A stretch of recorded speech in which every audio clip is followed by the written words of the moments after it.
paano ilagay itong 12 volts amplifier dito sa ating speaker. Kahit anong speaker ay pwede po dyan. Okay, so gagamit po tayo ng 12 volts adapter. Ito po ay 2 ampere lamang. Pero kung meron kang 24 volts pang track ay wala yung problema dahil 12 to 24 volts yan.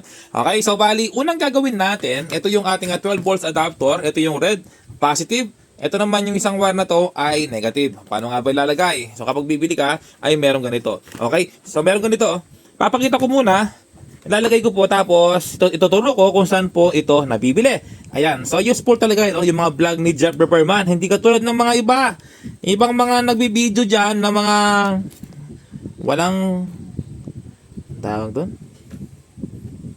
Walang useful. Okay, so hindi po useful yung iba. Ayan, no. So positive po dito. Ayan, yung iba puro mga kalokohan lang, no. Pero sumisikat.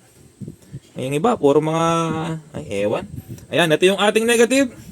Lalagay mo dito sa ating negative. O, ganyan lang, oh, paglagay.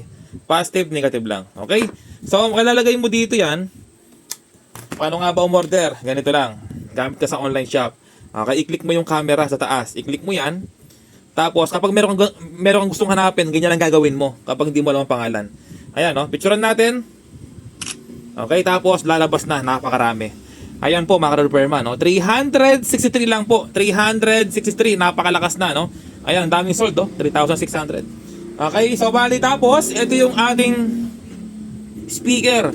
Ito yung right, ito yung left, ito yung subwoofer. Okay, ito yung kanyang subwoofer na volume. Ayan, no? Ito yung left and right na channel. Ito yung kanyang main. Okay, napakagaling po ito. Napakaganda. Tatlo yung speaker niya, no? Na pwede mong ilagay. Okay, so bali ito yung kanyang speaker. Walang cut yung video para may idea po kayo kung paano paganahin. Ito po yung speaker niya ng ating speaker na to. Parang ang gulo. Ito yung speaker na yan na meron pong speaker sa likod. Ito. Laki. Tapos ilalagay lang dito. Ito yung ating positive. Yan, no? Lalagay ko sa right. Sa right na lang. Walang problema kahit left, no? Yan, kasi kapag nilagay mo sa subwoofer, puro bass na lang maririnig mo. Puro kabog na lang. Pero yung iba, gusto nila maraming bass, no? Yung malakas ng kabog. Ayan, no? Pwede to sa mga tricycle, sa mga motor na single. Pwede po dyan. Napakaganda. Napakalakas din. Ayan po, nakalagay na, no? Ngayon, subukan na natin mga repairman. I-plug ko na sa outlet. Itong ating 12 volts adapter. Ayan, naka-plug na. Pag-plug mo, tapos i-power on natin. Ayan, mga repairman, may power, may ilaw na, no? Ito yung kanyang treble, ito yung lakas, no? Kalaksing, treble. Ito yung bass, yung kabog. Ayan, yung kabog niya, medyo lagpas ng kalahati, no? Okay, so tapos, ikunin natin sa Wi-Fi. Ay, Wi-Fi. Oo, no? Bluetooth. Ayan, long press Bluetooth. Ayan po, oh.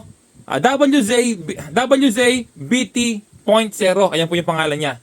Okay, tapos yung favorite po natin, yung Aidana. Tignan natin kung gaano kalakas. Yung Aidana. Ito. Aidana naman. Yan. Yun, oh.